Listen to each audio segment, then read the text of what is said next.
Hello everyone, कैसे हैं आप सब लोग। लास्ट वीडियो में हमने डिस्कस किया था सेक्शन 10 को एंड सेक्शन 11 को। स्पेसिफिक रिलीफ एक्ट 1963 में अब तक हमने सेक्शन 11 तक पूरा डिस्कशन कर लिया है। आज हम बात करेंगे सेक्शन 12 के बारे में।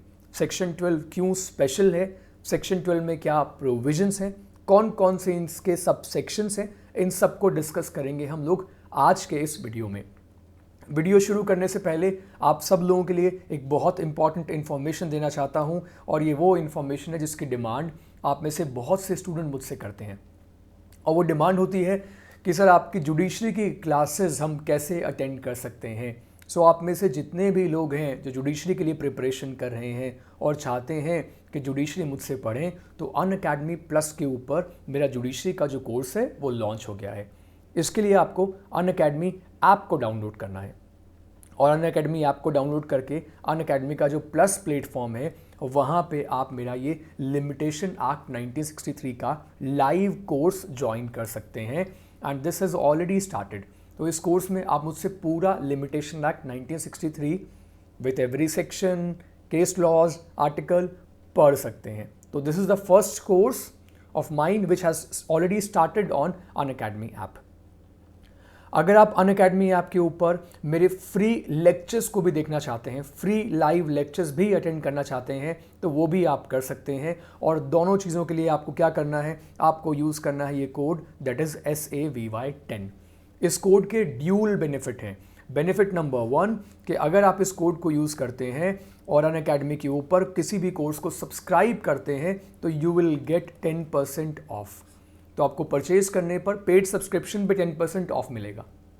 इसके साथ साथ अगर आप मेरी फ्री लाइव क्लासेस को देना चाहते हैं अनअकैडमी ऐप के ऊपर, तो उसके लिए भी आप इस कोड को यूज़ करके मेरी सारी फ्री लाइव क्लासेस को एक्टिवेट कर सकते हैं। मेरी अनअकैडमी की प्रोफाइल का लिंक मैंने इस वीडियो के डिस्क्रिप्शन में दे रखा है, वहाँ से आप मुझे अनअकैडमी में ढूंढ सकते हैं। राइट। इसके साथ साथ मैं आप लोगों को ये बता दूं कि मेरी जुडिशरी के लिए जो लाइव क्लासेस होती हैं वो होती हैं जुडिशरी एग्ज़ाम 360 इस यूट्यूब चैनल पे। तो इस यूट्यूब चैनल पे मेरी लाइव क्लासेस डेली होती हैं, so you can subscribe this channel. इस यूट्यूब चैनल को सब्सक्राइब कीजिए, बेल आइकन को प्रेस कीजिए, और इस चैनल की प्लेलिस्ट में आपको मेरे बहुत सारे लाइव वीडियोस मिल जाएंगे, जिसको देखकर आप अपने नॉलेज को नेक्स्ट लेवल पे ले जा सकते हैं। राइट। इसके साथ साथ मैं आप लोगों को बोलूँगा कि अगर आपको मेरी जुडिशरी क्लासेस के बारे में और इन्फॉर्मेशन चाहिए और जानना है, तो टेलीग्राम पे जुडिशरी एग्ज़ाम 360 इस चैनल को ज़रूर फॉलो कीजिए, क्योंकि यहाँ पे आपको हमारी सारी आने वाली क्लासेस की इन्फॉर्मेशन जो है वो मिलती रहती है। प्रॉपर शेड्यूल आपको यहाँ पे मिल जाता है। राइट। एंड यूट्यूब पे don't forget to subscribe judiciary exam 360 and bell icon को भी प्लीज़ प्रेस कर देना। अब हमारे टॉपिक पे आते हैं और बात कर लेते हैं सेक्शन 12 की। तो सेक्शन 12 बेसिकली कहना क्या चाहता है, इसको देखते हैं। सबसे पहले सेक्शन 12 की जब हम हेडिंग को देखेंगे तो हमें पूरा कॉन्सेप्ट जो है वो समझ में आएगा। सेक्शन 12 किसके बारे में है? So this is about specific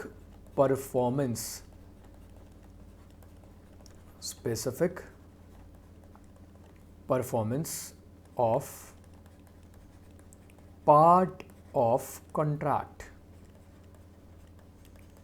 ये सेक्शन की हेडिंग है। आप जब भी इस सेक्शन को पढ़ें तो मैं आपको ये रिकमेंड करूंगा कि आप अपने पास में बैराक ज़रूर रखें, और बैराक के साथ में इस सेक्शन को जब आप पढ़ेंगे और जब आप इस लेक्चर को देखेंगे तो आपको ये सेक्शन जो है वो और प्रॉपरली समझ में आएगा। इसकी जो अंडरस्टैंडिंग है ना वो और बेटर डेवलप हो जाएगी। Is it clear? तो ओके, तो किस तरीके सेक्शन 12 जो है वो काम करता है मैं आपको बताता हूँ। देखो, सबसे पहले ना सेक्शन 12 को हम लोग डिवाइड करेंगे। सेक्शन 12 को हम डिवाइड करेंगे ऐसे। सेक्शन 12 का सबसेक्शन 1, उसके बाद सेक्शन 12 का सबसेक्शन 2, उसके बाद सबसेक्शन 3 एंड सबसेक्शन 4। इसको मैंने इंटेंशनली डिवाइड किया है ताकि मैं इस पूरे सेक्शन को सिंप्लीफाई कर सकूं। ठीक है। और ये तीनों सेक्शन जो हैं इन तीनों में कुछ स्पेशल है। इन तीनों में क्या स्पेशल है वो मैं आपको बताता हूँ। सबसे पहले तीनों केसेस में ये पॉसिबिलिटी है कि यहाँ पे कोर्ट डायरेक्ट कर देगा स्पेसिफिक परफॉर्मेंस को। Getting my point? यहाँ पे कोर्ट स्पेसिफिक परफॉर्मेंस को डायरेक्ट कर देगा। तो सेक्शन 12 सबसेक्शन 1 में क्या होता है? सेक्शन 12 सबसेक्शन 1 में there is a general rule बोल दीजिए, और बाकी सेक्शंस में बोल दीजिए कि एक्सेप्शन आते हैं। तो यहाँ पे कोर्ट जो है वो जनरली नॉट डायरेक्ट, कोर्ट यहाँ पे स्पेसिफिक परफॉर्मेंस को डायरेक्ट नहीं करेगा। Getting my point? लेकिन कोर्ट यहाँ पे स्पेसिफिक परफॉर्मेंस को डायरेक्ट कर सकता है अगर वो सेक्शन 12 सबसेक्शन 2 में कवर होता हो, या 3 में, या 4 में कवर होता हो। यहाँ ये बात भी आप ज़रूर देखिएगा कि स्पेसिफिक परफॉर्मेंस के लिए दोनों में से क्या कोई भी पार्टी सूट फाइल कर सकती है। इसी एस्पेक्ट को ध्यान में रखकर आपको सेक्शन 12 को पढ़ना है। यानी कि आपको हर एक सब सेक्शन के साथ ये देखना है कि क्या सिर्फ बायर फाइल कर सकता है या सेलर भी फाइल कर सकता है, क्या दोनों पार्टीज के पास में सूट फाइल करने का राइट है या किसी एक पार्टी के पास सूट फाइल करने का राइट है। इसके अकॉर्डिंग इसको समझना है। ठीक है, अब इन सेक्शंस को याद रखने के लिए मैं आपको एक एक सेक्शन जो है वो अभी क्लियर करता हूँ यहाँ पे, और तीन सेक्शन तो ये जो 12 सबसेक्शन 2, 3, 4 जो एक ही कैटेगरी में कवर होते हैं, एंड 12 सबसेक्शन 1 उसको समझाता हूँ। ये देखो, सबसे पहले देखिए एग्जाम्पल देखिए यहाँ पे कि अगर अमर जो है, if Amar enters into a contract, किसके साथ कॉन्ट्रैक्ट करता है? वो कॉन्ट्रैक्ट करता है प्रेम के साथ, और वो प्रेम के साथ कॉन्ट्रैक्ट करके ये बोलता है कि मैं तुम्हें अपना प्रॉपर्टी जो है वो तुम्हें सेल कर दूंगा। ठीक है, और उसके लिए एक अमाउंट जो है वो डिसाइड हो गया कि 82 लाख रुपीस में अमर जो है वो प्रेम को एक प्रॉपर्टी सूट कर देगा, प्रॉपर्टी जो है वो सेल कर देगा। अब यहां पे अमर की साइड से हो गया ब्रीच ऑफ कॉन्ट्रैक्ट। तो आपके माइंड में फर्स्ट क्वेश्चन ये आएगा कि अगर ब्रीच ऑफ कॉन्ट्रैक्ट हुआ है तो प्रेम जो है वो अब सूट फाइल करेगा। प्रेम यहां पे बायर है। Getting my point? प्रेम यहां पे बायर है, क्योंकि हमने ये पढ़ा ऊपर, Amar agrees to sell his property worth ₹82 lakh to Prem. अब यहां पे जो बायर है, बायर ने सूट फाइल कर दिया। सूट फाइल कर दिया किसके लिए? For specific performance. तो स्पेसिफिक परफॉर्मेंस को यहां पे मैंने शॉर्ट फॉर्म में एसपी लिखा है। SP here means specific performance. ठीक है, सो अब हम ये देखेंगे कि स्पेसिफिक परफॉर्मेंस मिलेगी कि नहीं मिलेगी। तो हम ये बोलेंगे कि अगर वो कवर हो रहा है, if it is covered under exception, और वो एक्सेप्शन कौन से हैं? वो एक्सेप्शन वो हैं जिसके बारे में अभी हमें बात करनी है। तो उस केस में क्या होगा? उस केस में सूट फाइल करना अलाउड होगा। उस केस में सूट फाइल करना अलाउड होगा, अदरवाइज अलाउड नहीं होगा। इसलिए बोलता हूं सेक्शन 12 सबसेक्शन 1 को बेयर एक्ट से एक बार अच्छे से रीड कीजिए। और बेयर एक्ट में देखिए क्या लिखा हुआ है, except as otherwise hereinafter provided in this section the court shall not direct the specific performance of a part of a contract। ये लिखा हुआ है ना, specific performance of a part of a contract। ठीक है, अब ये part of a contract basically क्या कहना चाहता है, अब मैं इसी को समझाता हूं। ठीक है, यहां पे इसी बात को समझना है हमें कि पार्ट ऑफ ए कॉन्ट्रैक्ट का क्या मतलब है। ये देखिए, पार्ट परफॉर्मेंस को समझाने के लिए यहाँ पे हमारे पास 3 सेक्शंस आ गए हैं। बेसिकली 3 सब सेक्शन हैं हमारे पास यहाँ पे, और वो 3 सब सेक्शन यहाँ पे ज़रा देख लीजिएगा।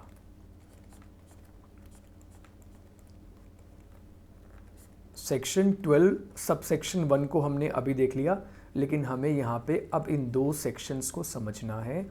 सबसे पहले सेक्शन 12 सब सेक्शन 2 को, उसके बाद सेक्शन 12 सब सेक्शन 3, ये दो सेक्शन हो गए, और उसके बाद हमें समझना है इस सेक्शन को, सेक्शन 12 सब सेक्शन 4।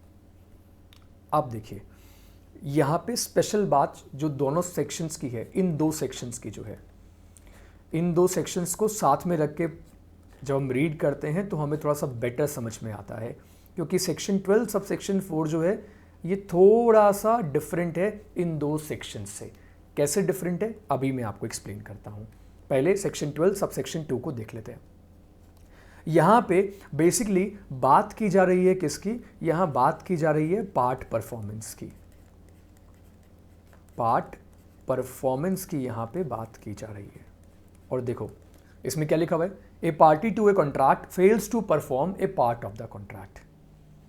एक पार्टी है कॉन्ट्रैक्ट की which fails to perform part of the contract, और जो इसका अनपरफॉर्म्ड पार्ट है that is small as compare to the whole contract. ठीक है, वो पूरे कॉन्ट्रैक्ट का बहुत छोटा सा हिस्सा है जिसको परफॉर्म नहीं किया जा सकता। एग्जाम्पल से समझ लीजिए, एग्जाम्पल से समझ लीजिए यहाँ पे कि अगर अमर ने प्रेम को अपनी प्रॉपर्टी ऑफर की है,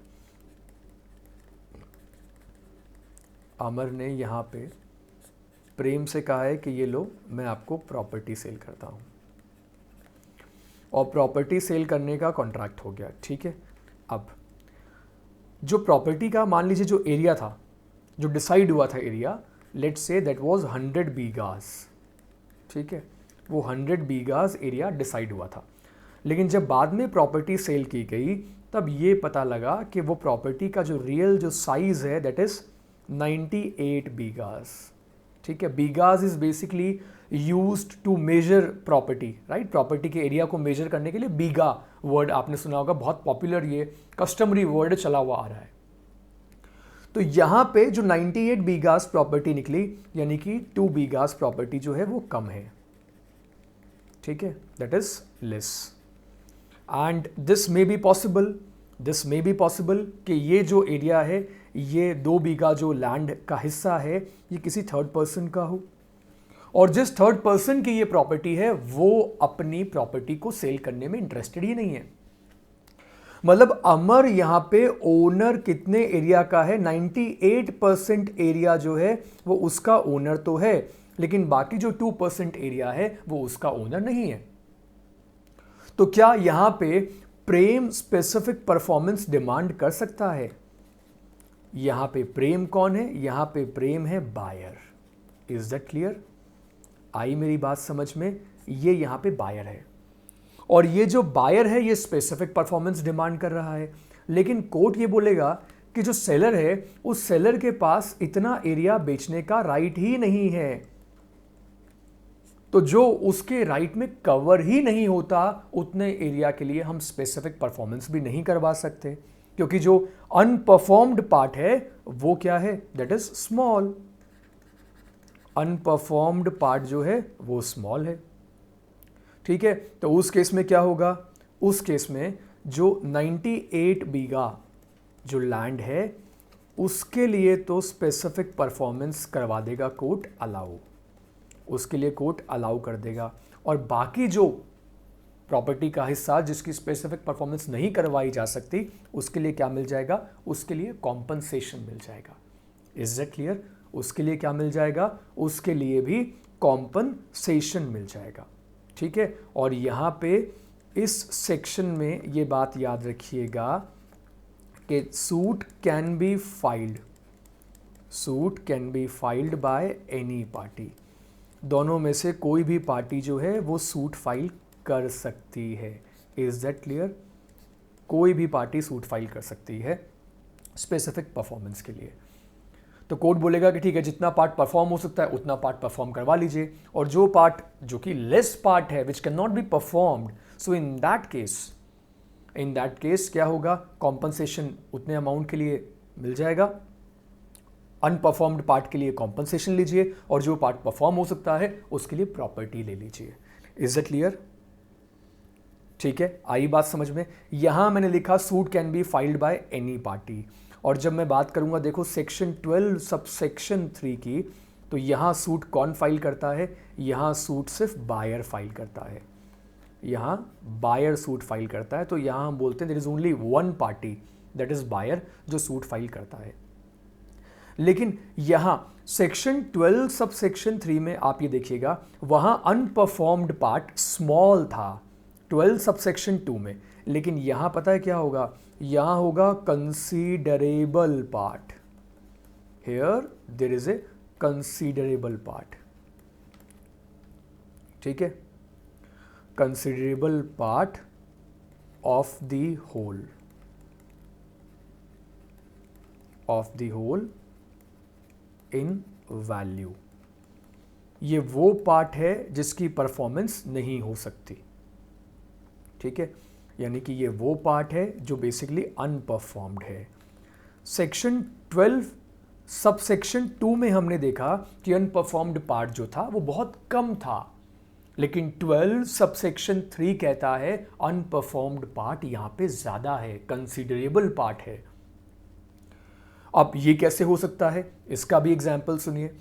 एक पर्सन जो है वो अपनी एक पर्टिकुलर प्रॉपर्टी बेचने के लिए किसी के साथ एक कॉन्ट्रैक्ट करता है, बायर के साथ कॉन्ट्रैक्ट करता है, और उसके बाद में क्या होता है कि next day due to flood, cyclone, कुछ भी हो सकता है, उसकी वजह से उस प्रॉपर्टी का एक considerable portion, let's say 50% portion और 40% पोर्शन डिस्ट्रॉय हो गया।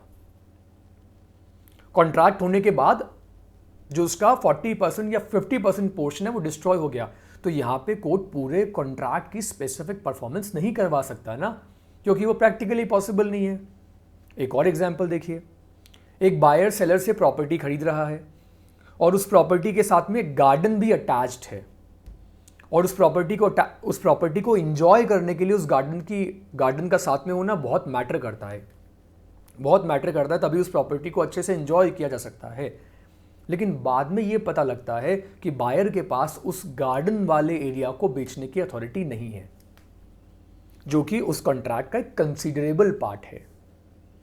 तो अब उस सिचुएशन में क्या होगा? तो उस सिचुएशन में यहां जो प्रॉमिसर होता है ना, प्रॉमिसर, उसके पास में दो ऑप्शंस होते हैं। अगर आप सेक्शन 12 सब सेक्शन 3 को बैराक से अच्छे से पढ़ेंगे तो आपको वहां पे दो ऑप्शन मिलेंगे, और वो दो ऑप्शन क्या है ये देखिए। या तो प्रॉमिसर क्या कर सकता है? एडमिट कर सकता है compensation in money for the unperformed part. Promisor admit कर लेगा compensation in money for unperformed part, और does not admit of compensation in money for the unperformed part. या फिर वो क्या कर सकता है, या फिर वो मना भी कर सकता है कि मुझे कॉम्पनसेशन नहीं चाहिए for the unperformed part.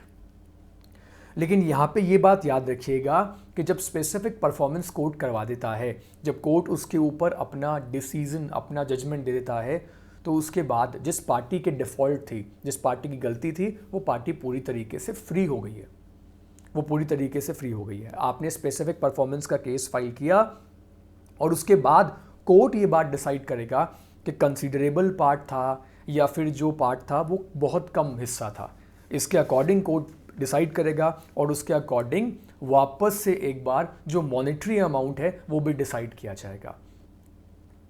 Is it clear? कोई कॉम्पनसेशन मिलना चाहिए, कॉम्पनसेशन कितना मिलना चाहिए, ये सारी बातें भी कोर्ट डिसाइड करेगा। अब लेस अमाउंट कितना पे करना होगा, ये सारी बातें फिर उस सूट में डिसाइड हो जाएंगी, ठीक है। और इसके बाद में कोई राइट नहीं बचेगा, कोई राइट नहीं बचेगा, क्योंकि यहां बेसिकली एक तरीके से ऑल्टरेशन हो गया, तो मैटर पूरा वहीं क्लोज हो जाएगा। जो पार्ट परफॉर्म हो सकता है कोर्ट उसकी परफॉर्मेंस करवा देगा, जो पार्ट परफॉर्म नहीं हो सकता कोर्ट उसकी परफॉर्मेंस नहीं करवाएगा, क्योंकि जिसको परफॉर्म करना था ये उसके भी बियॉन्ड द कंट्रोल है, बियॉन्ड द कंट्रोल है। मान लो जो कंसीडरेबल पोर्शन है, सेलर उसका ओनर ही नहीं है। अब सेलर उसका ओनर नहीं है तो फिर यहां पे कोर्ट सेलर को बाउंड नहीं कर सकता कि वो स्पेसिफिक परफॉर्मेंस करे। Is that clear? आई मेरी बात समझ में? ठीक है, तो यहां पे ये दो ऑप्शंस हैं, राइट? ओके, अब इसके बाद आता है section 12 subsection 4। I really hope आपको 2 सेक्शन अभी तक प्रॉपरली समझ में आ गए हैं। इन 2 सेक्शंस में आपको कोई डाउट या कोई कन्फ्यूजन नहीं है, और मैं इसीलिए आपसे बोलूँगा कि आप साथ साथ में बैराक्ट से भी सेक्शंस को ज़रूर रीड कीजिए, समझने की कोशिश कीजिए, क्योंकि एक्सप्लेनेशन तो मैं आपको दे दूंगा, इंटरप्रिटेशन तो मैं आपको दे दूंगा, लेकिन जब आप साथ में बैराक्ट पढ़ेंगे तो आपका जो एनालिसिस है वो और इम्प्रूव होगा। अब देखिए section 12 sub section 4। Section 12 sub section 4 basically ये बोलता है, ठीक है, सबसे पहले तो आपको ये बता देता हूँ सेक्शन 12 सब सेक्शन 4 के बारे में कि this section is silent about who can claim specific performance. ठीक है, तो मैं इसको बोलता हूँ कि ये एक साइलेंट सेक्शन है। हम खुद ही इंटरप्रेट करते हैं अपने अकॉर्डिंग, केस लॉस के अकॉर्डिंग, कि कौन स्पेसिफिक परफॉर्मेंस के लिए केस फाइल कर सकता है। Otherwise this section is silent about who can claim specific performance. ठीक है, और इस सेक्शन की हेडिंग ये है कि यहाँ पे जो स्पेसिफिक परफॉर्मेंस होगी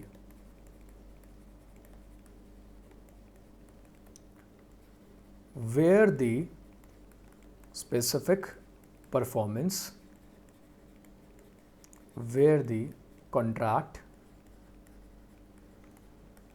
consists of independent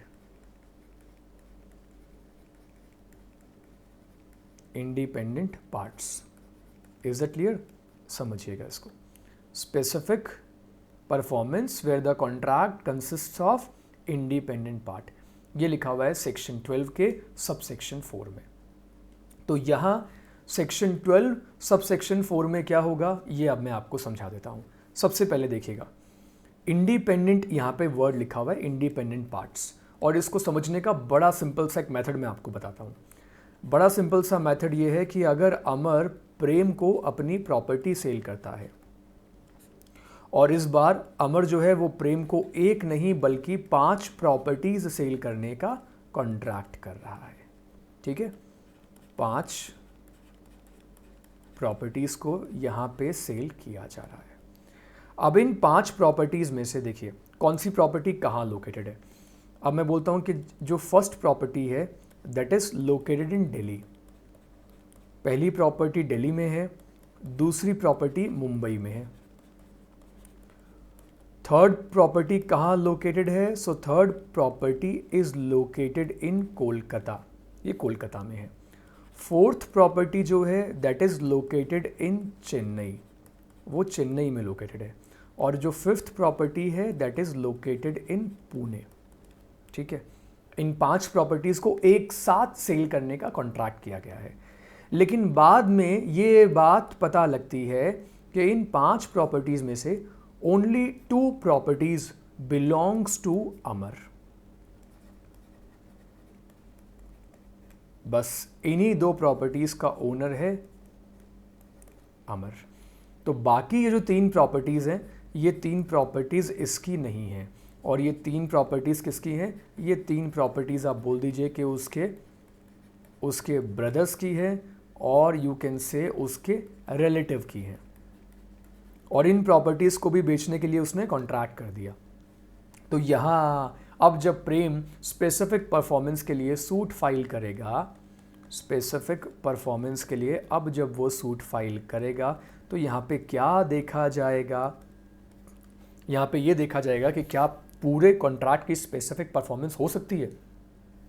answer is no, पूरे कॉन्ट्रैक्ट की स्पेसिफिक परफॉर्मेंस यहाँ पे नहीं हो सकती। अब उसका रीज़न क्या है? उसका रीज़न बड़ा साफ है, क्योंकि उसके पास जो यहाँ पे बायर सेलर जो है, सेलर यहाँ पे कौन है? अमर। इस सेलर के पास में उन सारी प्रॉपर्टीज़ पे ओनरशिप ही नहीं है, वो सिर्फ 2 प्रॉपर्टीज़ का ओनर है। तो क्या हम इन प्रॉपर्टीज़ को सेग्रीगेट कर सकते हैं? क्या ये इंडिपेंडेंट पार्ट है? आंसर इज यस, ये इंडिपेंडेंट पार्ट्स हैं। एक प्रॉपर्टी कोलकाता में, एक चेन्नई में, एक पुणे में, एक मुंबई में, एक दिल्ली में है। तो जिन प्रॉपर्टीज़ के ऊपर अमर का टाइटल पूरी तरीके से क्लियर है, सिर्फ उन्हीं प्रॉपर्टीज़ पे क्या हो सकता है? स्पेसिफिक परफॉर्मेंस हो सकता है, बाकी प्रॉपर्टीज़ पे नहीं हो सकता। Is that clear? समझ में आया सब लोगों को? तो आई रियली होप कि इस वीडियो में आपको सेक्शन 12 जो है वो पूरी तरीके से समझ में आया होगा। Section 12 sub section 1, section 12 sub section 2, 3, 4, ये सारे सेक्शंस अब आपको पूरी तरीके से क्लियर हैं। और अगर आपको ये सेक्शन पूरी तरीके से समझ में आ रहे हैं तो प्लीज़ कमेंट करके भी मुझे बताइए, अपने फीडबैक ज़रूर शेयर कीजिए। ये सीरीज़ अगर आपको पसंद आ रही है तो प्लीज़ इन वीडियोस को लाइक कीजिए, चैनल को ज़रूर सब्सक्राइब कीजिए और अपने दोस्तों के साथ भी इन वीडियोस को ज़रूर शेयर कीजिए। मैं आपसे मिलता हूँ अगले वीडियो में नेक्स्ट सेक्शन के साथ। Thank you so much. God bless you all.